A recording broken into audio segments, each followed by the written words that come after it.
Мен Құрмашева Гүлжан Абдыманапқызы. Мектепке дейінгі ұйымның үздік педагогі аудандық байқауға қатысуға күні бойы режимдік сәттерде педагог қызметінің үзіндісі бар бейне материалды ұсынып отырмын.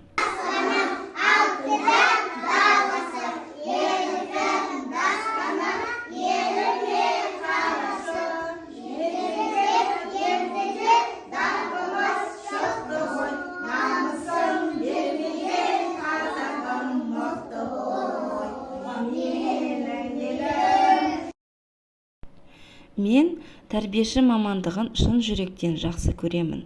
Бұл салада 9 жыл еңбек етіп келемін. Осы жылдар ішінде балалармен жұмыс істеу мен үшін тек қызмет емес, жүрек қалауым екенін ұқтым. Кішкентай балалардың шынайы күлкісі, таза көңілі мен риясыз махаббаты мені әрқашан шабыттандырады. Тәрбиеші болу үлкен жауапкершілік. Себебі біз бала өмірінің алғашқы іргетасын қаласақ, болашақтың да негізін қалаймыз.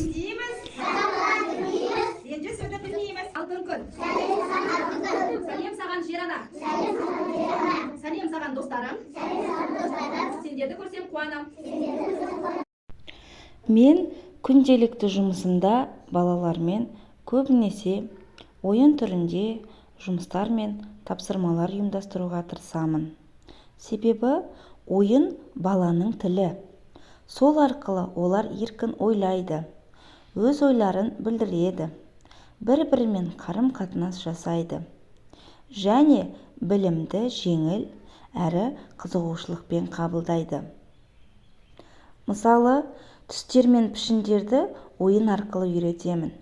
Санау, сөйлеу, табиғатты тану секілді тақырыптарды ертегі, қуыршақтар немесе шығармашылық ойындармен байланыстырамын.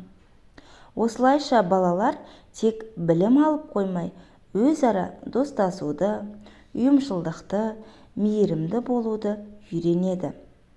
Әр баланың жеке қабілетін байқап, соны дамытуға бағыт беру менің басты міндетім деп білемін. Тәрбиеші ретінде мен үнемі ізденісте боламын. Балалармен жұмыс жасаудың әрбір сәті маған шабыт сыйлайды. Олардың әрбір жетістігі мені қуантады. Мен үшін ең үлкен марапат баланың күлкісі мен апай деп айтқан жылы лебізі. Мен осы мамандықты таңдағаныма еш өкінбеймін. Себебі менің қолымнан ел болашағы өтеді. Осы сенім мені алға жетелейді. Тәрбиеші болу жүректен берілетін сүйіспеншілік пен шынайылықтың жемісі. Мен әрқашан мен тәрбиешімін деп мақтанышпен айтамын.